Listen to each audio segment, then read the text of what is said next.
Ayer, coronel, usted nos explicaba de las zonas que en el mapa nos indicaba. Son zonas veredales, que son transitorias de normalización. ¿Qué quiere decir esto? Gonzalo, primero, muy buenos días, muy gentil por la entrevista y un cordial saludo para todos los radioescuchas. Le pregunto así directamente porque esta es la segunda parte de una entrevista que la dejamos. Sí, correcto, la dejamos ahí. Pendiente, sí. Sí, estas zonas, estos veredales, son áreas iniciales donde se va básicamente a concentrar la guerrilla, previo a trasladarse a los campamentos, que son 8 a nivel de todo Colombia, pero las 23 zonas están ubicadas estratégicamente. Estas zonas veredales son específicamente por donde están las columnas guerrilleras. Yo puse especial atención en las zonas veredales 10, 11, que están en el departamento de Nariño, y la zona veredal 12, que es en el departamento de Putumayo, donde están asentadas el frente sur de las FARC y estaban sobre las áreas cocaleras que mantiene básicamente esta organización. Ellos vigilan esos sembríos. Ese fue el punto de negociación con Santos, porque le dijeron, señores, ubiquen donde quieran ustedes las zonas, a excepción de estas zonas que son las que nosotros queremos controlar. Y el gobierno tuvo que aceptar parte de esta negociación, porque caso contrario, todo el proceso se le caía. Y eso es lo que han hecho. Pero con relación a la pregunta, este punto les desplaza automáticamente a los guerrilleros hacia línea de frontera. Sí, están en la línea de frontera, Gonzalo. Las zonas veredales están en esa línea de frontera, específicamente las 3. Pero lo que hacen ellos es decirle muy bien, como tenemos 150 días, en esta zona se van a ir concentrando previamente a la desmovilización hacia las zonas de campamentos. Lo que yo manifiesto y lo que yo mantengo es que va a ser sumamente difícil por el modus operandi de la narcoguerrilla que estos se desprendan tan rápidamente, porque ahí van a quedar los cultivos de cocaína, de coca, ahí van a quedar los laboratorios cristalizaderos, las rutas de narcotráfico, y eso no lo van a votar, porque recordemos lo que hizo Timochenko hace mucho tiempo atrás, en el 2008, cuando Raúl Reyes fue a Angostura, cuando falleció Raúl Reyes en Angostura. No es que Raúl Reyes fue allá porque quería visitar esa parte de la geografía, no, señores. Él fue nombrado por el secretariado para ir a esa área, al frente sur, a mejorar la condición de empleo de esa guerrilla, que estaba completamente transformada en una guerrilla narcotraficante, que se dedicaba específicamente a la labor de narcotráfico y ya no tenía una visión ideológica de transformación revolucionaria. Ya era un negocio. Era un negocio mafioso. Por eso es que en esa área se encuentran verdaderamente los bancos de las FARC.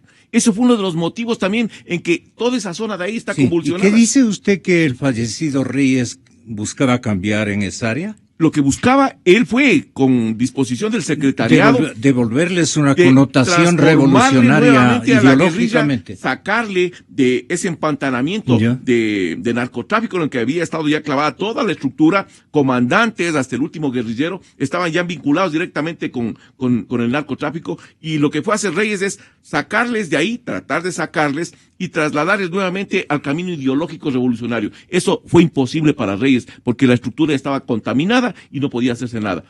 Lo que planteó al momento es muy claro. Esa misma estructura que fue a buscar Reyes en el 2008 y que actualmente Santos quiere cambiar cultivos de coca por cultivos lícitos, va a ser sumamente imposible que eso se mantenga en el escenario de la frontera. Eso no lo van a entregar por nada del mundo, porque han vivido de eso y el negocio es mucho más rentable. Lo que sí van a hacer es trasladar esa amenaza hacia territorio ecuatoriano, y eso es gravísimo.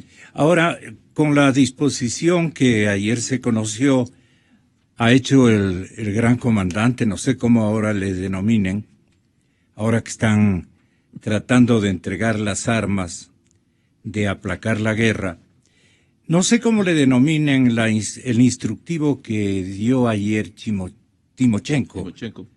Dijo, miren, vamos por un tiempo, faltó decir eso, por un tiempo vamos a no cobrar vacunas. Se acaba ya esa línea de rescate de recursos para las FARC. Así es que tengan la bondad, ya no estén cobrando estos impuestos para la guerra. Eso es hasta ver cómo las cosas se dan. ceden eso, pero el gran negocio, ¿cómo queda para las líneas que comanda el señor comandante Timochenko? Timochenko. Y Gonzalo, aquí hay una cosa muy clara. Timochenko y el secretariado son los que están realizando la negociación. Esa es una parte, digamos, de la estructura guerrillera. Pero las cabezas de los frentes, de las columnas guerrilleras, no están comprometidos con ese proceso. O sea, esa es una ruptura que existe al interior de la organización insurgente. Desde hace mucho tiempo. Desde hace mucho tiempo, porque está contaminada ya con esta situación del narcotráfico. Entonces, gran parte de la gente no es que respeta ya las decisiones de Timochenko.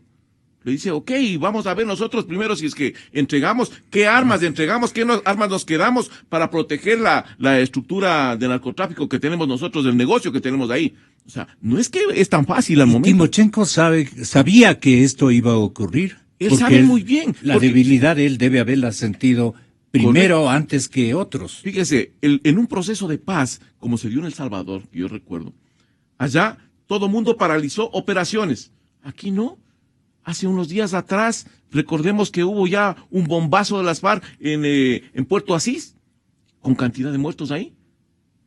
Enfrentamientos también con columnas de guerrilleros, con personal de las fuerzas. O sea, en este momento hay dos ejércitos, uno de los veteranos que buscan tranquilizar la situación para ellos tomarlas de Villadiego.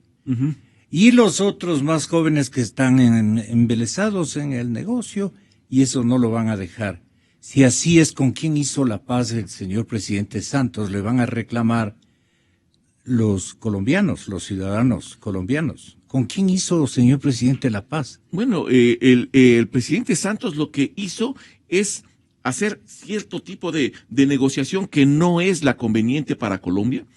Y la hizo directamente con el grupo insurgente, pero con el secretariado en sí. El resto de la estructura no va a entregar parte de ese armamento y se va a desmovilizar. Eso es grave. Y peor aún, cuando queremos nosotros entrar en un proceso mediante el cual el Ejército de Liberación Nacional también quiere necesariamente vincularse a este proceso de paz, y en el cual el Ecuador está participando directamente en estas mesas reservadas hasta que se transparente esta situación.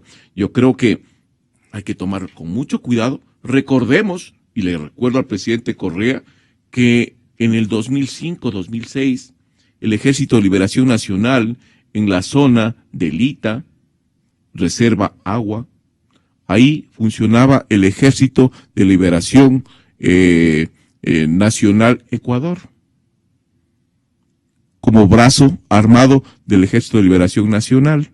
Entonces, póngase primero a averiguar qué tan eficiente fue ese reclutamiento en esa área y comencemos a preocuparnos más bien de ese tipo de situaciones. ¿Eso puede reproducirse, dice usted? Sí, eso va a reproducirse, porque no es que la guerrilla deja las armas allá y dice, bueno, nos entregamos, pero hay parte... Esa gente se alimenta del secuestro. Bueno, es parte de lo que los que funcionaban en Esmeraldas se alimentan. Es parte de lo que hemos visto, las famosas BACRIM, que llaman las bandas armadas. Este tipo de BACRIM lo que está haciendo es básicamente un negocio delictivo de crimen organizado en base a secuestros, extorsiones, vacunas en toda el área de frontera y un poco más al interior. Eso es lo grave y eso es lo que necesariamente las tiene BACRIM no son las FARC, más bien se disputan con las FARC. Sí, el control del narcotráfico en Tumaco especialmente, ¿no? Sí, correcto. Es que la zona de Tumaco es una zona estratégica de convergencia de los grupos insurgentes por donde llega todo el abastecimiento para el narcotráfico y también por donde sale. Entonces, esa área es un área de control que todos tratan de manejarla. El ELN, las FARC y también las BACRIM, porque ahí está su abastecimiento. ¿Estos BACRIM no son paramilitares?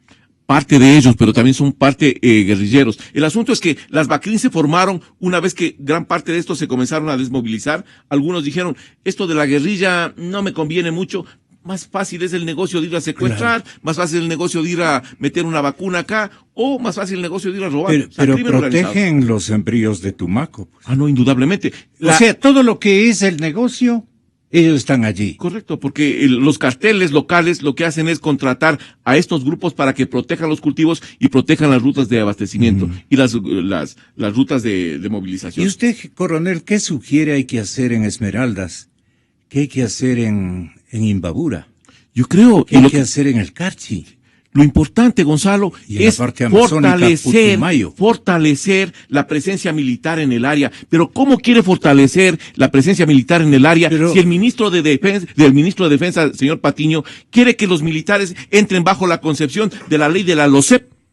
Y yo le pregunto al señor, ¿el señor Patiño va a ir a hacer guardia ya? Porque la LOCEP dice claramente para los servidores públicos, solo trabajamos, señores, 8 horas. Pasadas las 8 horas, tiene necesariamente que pagarse a cada uno. Entonces, viéndole con uniforme. Claro, no, el punto es que los militares están controlando la frontera, los militares están haciendo guardia, los militares es un régimen especial de trabajo 24 horas. Y este señor quiere embarcarles a todos en el tema LOCEP. Señores, primero piensen lo que están haciendo. Y la otra cuestión. Desmotivando a la. Es una desmotivación total. Estos señores no tienen la menor idea de lo que está pasando. Dicen claramente que con 170, 180, 350 hombres van a cubrir la frontera. Vean, no saben lo que hablan. Mi coronel, ¿y cuáles son los delitos más frecuentes en el área de frontera? El área de frontera, primero, la situación de secuestro, la situación de precursores químicos de traslado, tráfico de armas, tráfico de equipos, tráfico de explosivos y las comunidades que están en la zona fronteriza. Pero no están guerreando, están custodiando las instalaciones del negocio. Ayer descubrimos, me uno a esto porque es la caleta esa de gasolina blanca, correcto. Sí. Es parte de los insumos que necesitan para los procesamientos de la cocaína. Entonces, este tipo de componentes materializan el tráfico que existe en el área. Lo importante aquí es cómo controlar eso, pero para manejar un control eficiente necesitamos una presencia mucho más fuerte en el área, y eso es lo que no tenemos al momento, porque considera el estamento del Ministerio de Defensa que es un problema que no hay mayor afectación. La afectación va a llegarles, señores, y les va a golpear fuerte. Aquí está en un planito que publicó el diario El Comercio. Está este lugar, tal vez usted, obviamente que debe por lo menos conocerlo, si no... Usted debe ubicar esto. Permítame. Tenga la bondad. ¿Dónde está la flechita? Allí es... Sí. Es la zona de actividad, en la zona se refiere específicamente a la zona del PAN, la zona de San Lorenzo, exclusivamente entre la zona de San Lorenzo y el sector de la reserva agua, donde estábamos hablando anteriormente. Sí, pero está cerquita San Lorenzo.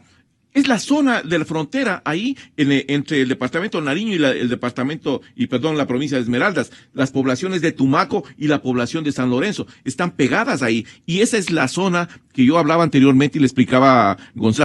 La zona de confluencia, es la zona donde los grupos de insurgentes tratan de mantener el control del área por ser un área estratégica de abastecimiento para la guerrilla y para el narcotráfico. Dicen que en Tumaco existen barrios donde ni los uniformados se atreven a entrar. La policía reconoce que en las periferias hay presencia del ELN, un clan que se llaman los urabeños. Urabeños.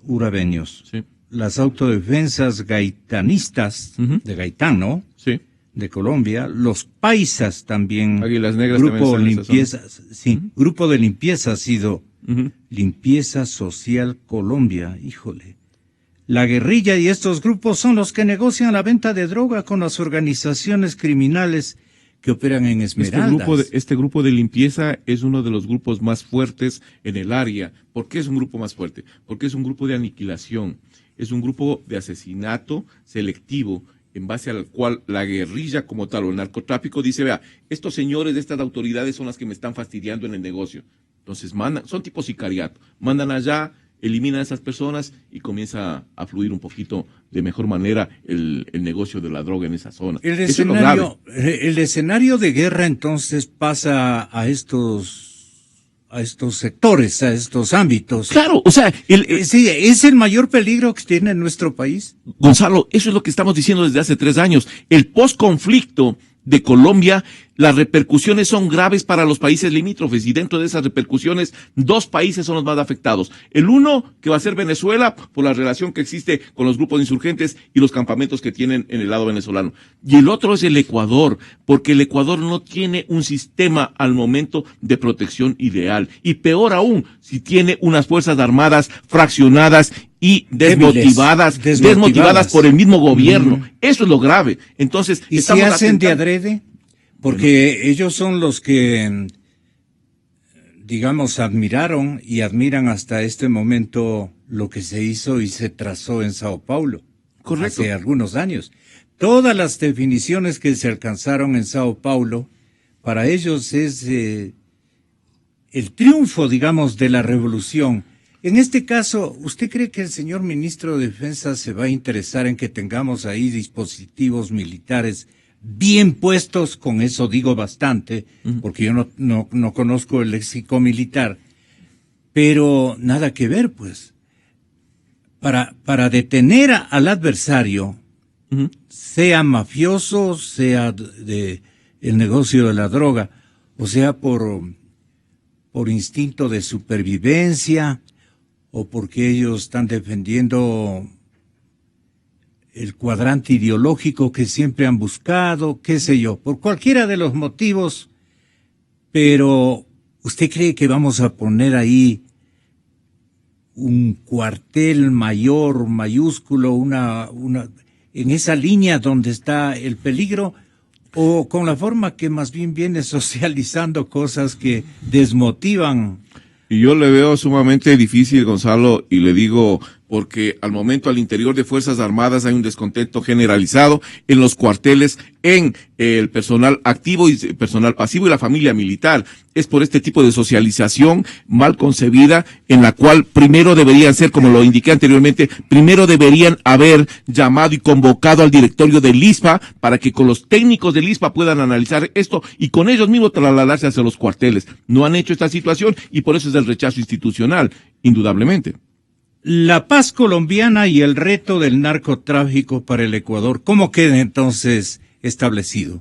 Bueno, yo voy a pedir con su venia, y ojalá con el permiso de él, su vecino, para ser entrevistado en la cadena Democracia, es el escritor Juan Cubi, ex miembro de Alfaro Vive, que está aquí entre nosotros a la expectativa de mi convocatoria al estudio principal, que lo vamos a hacer, si son tan amables, porque Juan es un hombre que también tiene parte de la realidad. Juanito, muy buenos días, mil perdones. El tema que vamos a abordar contigo es un escrito tuyo respecto a los negocios políticos del correísmo. Te presento al señor coronel, si eres tan amable. La paz colombiana y el reto del narcotráfico en el Ecuador estábamos analizando, y tú, estimo Juan, que estabas escuchando. ¿Con qué no estás de acuerdo? Buenos días, Gonzalo. Buenos días al coronel Pazmiño. Yo no creo mucho en los discursos alarmistas respecto al proceso de paz en Colombia. No creo que haya mayor diferencia de lo que ha ocurrido en estos años con lo que podría ocurrir una vez que se desmovilicen las FARC. Pero han firmado la paz, pues. Sí, ¿diferencia en qué sentido? En esto de que hay efectos, por ejemplo, la delincuencia común o de que grupos se dediquen a otras actividades. Eso creo que no va a ser realmente impactante para el Ecuador. Yo más bien creo que hay que abogar por un proceso que es favorable para Colombia y para toda la región, que es un acuerdo de paz con la guerrilla más antigua y más fuerte de América Latina. Y eso no es pelo de cochino, porque en una situación de conflictividad tan grave como la que ha vivido Colombia, que se plantee un acuerdo político, porque es un acuerdo político con un actor central, obviamente es conveniente para la sociedad. Segundo punto, estaba leyendo que uno de los acuerdos centrales es el tema de la seguridad interna de Colombia. Es decir, cómo la retirada de las FARC o la desmovilización de las FARC necesita un acuerdo con el Estado para evitar que esas zonas puedan ser botín de la delincuencia común y el narcotráfico. Correcto. Y eso es fundamental, porque eso es concederle a las FARC la posibilidad de que en un acuerdo con el Estado puedan asumir una responsabilidad de carácter social, que es una presencia para tratar de ir construyendo una sociedad alternativa, una sociedad dentro de la legalidad mucho más estable. Eso es fundamental.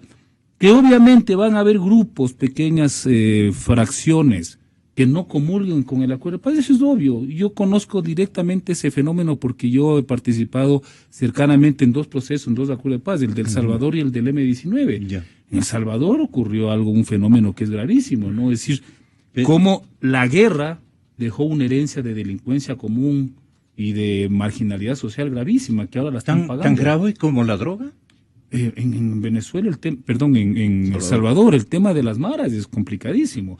Sin embargo, nadie puede estar en contra del proceso de paz que se dio en Centroamérica y que derivó de un acuerdo de carácter político. Pues ahora en El Salvador hay elecciones libres, hay gobiernos de izquierda que se respetan. Va bien ese país, en medio de esos, democráticos. en medio de esos efectos sociales. En Colombia puede suceder algo similar, pero no tan grave, porque Colombia es una sociedad que lleva 60 años lidiando con el tema de la marginalidad. Pero lo que se social. dice es que están enviciados las cúpulas jóvenes de las FARC y de los otros movimientos que son verdaderamente gente que ha tomado las armas, pero para defender el negocio. A ver, esa es una muletilla, porque el hecho de que existan uno u otro frente que haya estado obviamente involucrado en ese tipo de actividad no significa que la integralidad de las FARC operen con esa lógica. Ya lo dijo clarísimo, he leído dos declaraciones, ¿no? Timochenko dijo, señores, esto es en serio y vamos a dar la orden de frenar todo tipo de extorsión, secuestro, etcétera. Y lo dijo, no recuerdo el nombre del otro comandante, dijo, señores, diga lo que diga el referéndum, nosotros vamos a desmovilizarnos, lo dijo hace unos días. Diga lo que diga, porque esto va a ser sometido a un referéndum. Ayer volvió a reiterar de que está prohibido que cobren vacunas. Así es. Es decir, hay una decisión política, que es lo importante. No Pero se puede tratar esto desde una óptica Ajá. de inseguridad social. Mario, en cambio, sostiene de que la institución militar ecuatoriana está fundamentalmente desmotivada por otros temas que aluden rotundamente a sus intereses económicos y de sobrevivencia. Pero lo complicado que usted decía es que no están la generalidad de los integrantes, por ejemplo, de las FARC, convencidos de que la paz es para clausurar todo empeño de sembrío, de distribución y de comercio de la droga. Eso es lo que dijo usted. Sí, correcto. ¿Usted nos podría repetir? Sí, cómo no. Un cordial saludo para Juan. Juan, por favor.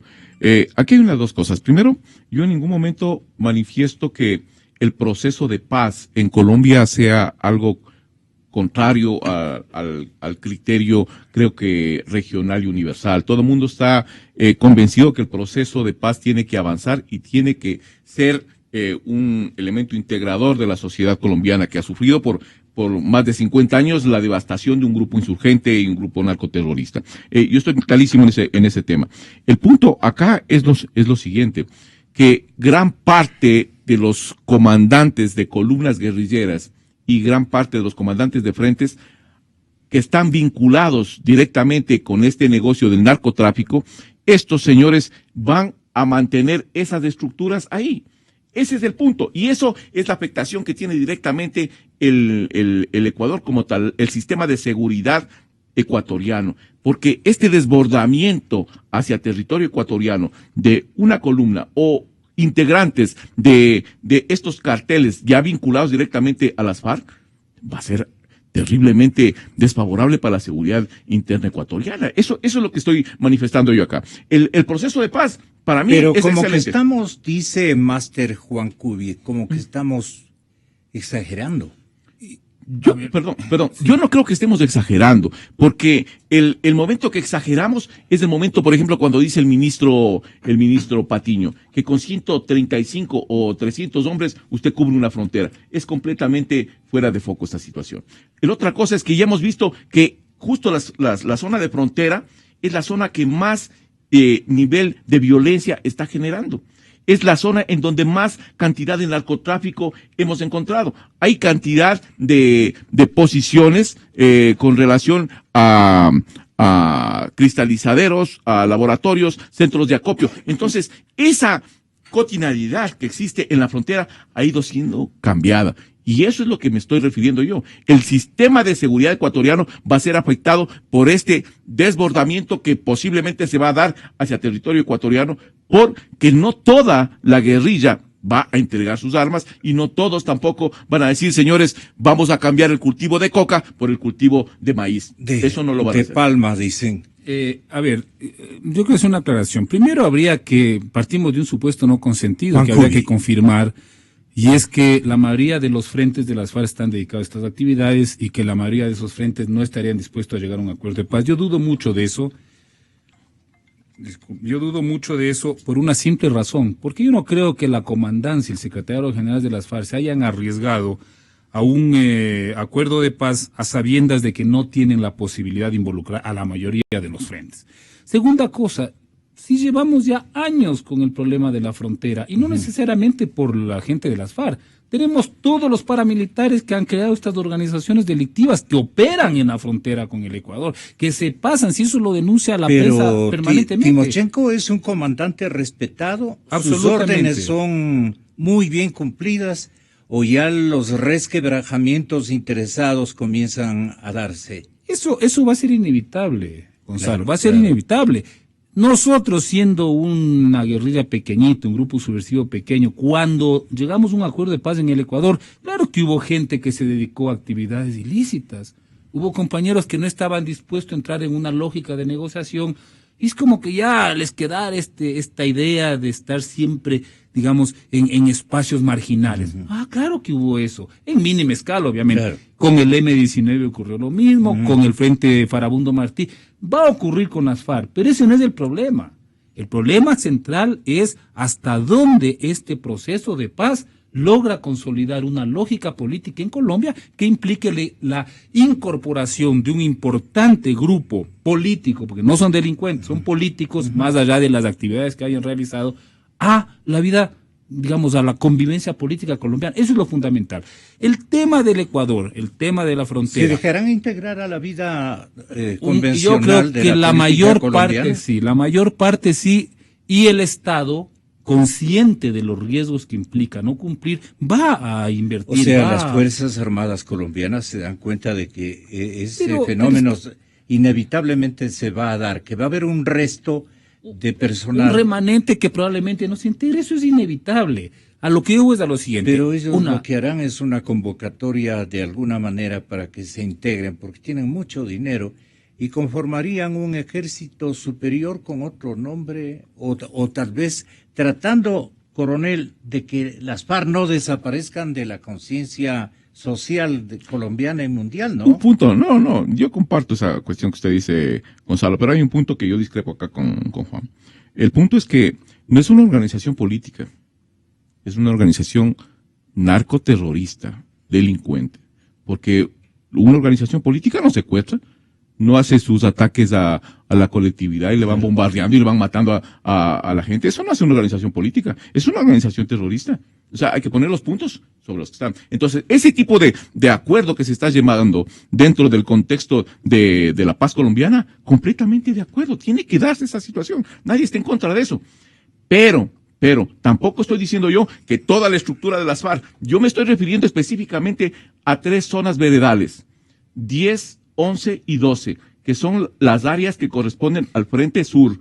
Y el Frente Sur, como todo mundo conoce, es el frente que está manejando el proceso de la cocaína en el departamento de Putumayo y Nariño. Son parte del cartel.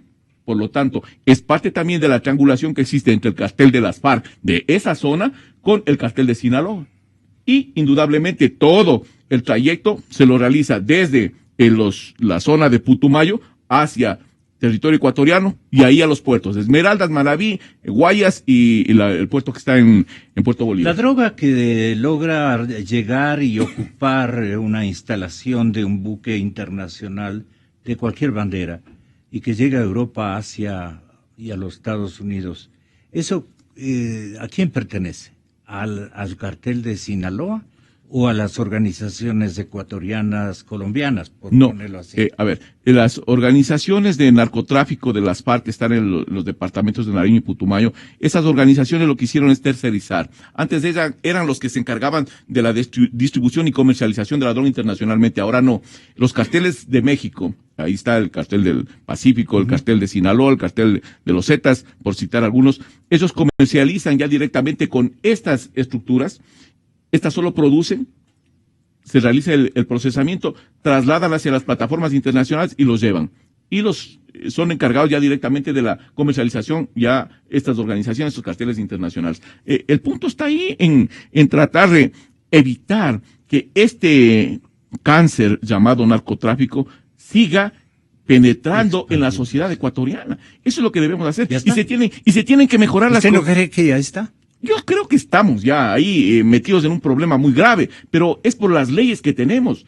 Las leyes, por ejemplo, de apertura de fronteras. Tiene que haber unas leyes que permita un control migratorio mucho más eficiente. Tiene que haber unas leyes en las cuales le digan, señores, la juventud o una persona no puede andar cargando tanta cantidad de droga y eso es un problema. O el concepto de que si usted se traga un poco de cápsulas de cocaína, heroína, eso es porque usted no tiene trabajo. O sea, ¿dónde está el concepto de la moral social? ¿Dónde está el concepto de trabajo honrado? Eso es lo que tenemos que combatir los ecuatorianos. Preservar la moral social también es una obligación en el discurso incluso de ustedes. A ver, veamos Gonzalo, qué dice yo quiero Juan hacer Curi. una primera aclaración. Si es que las FARC no son un actor político, ¿Ya? ¿qué hace el presidente de Colombia negociando?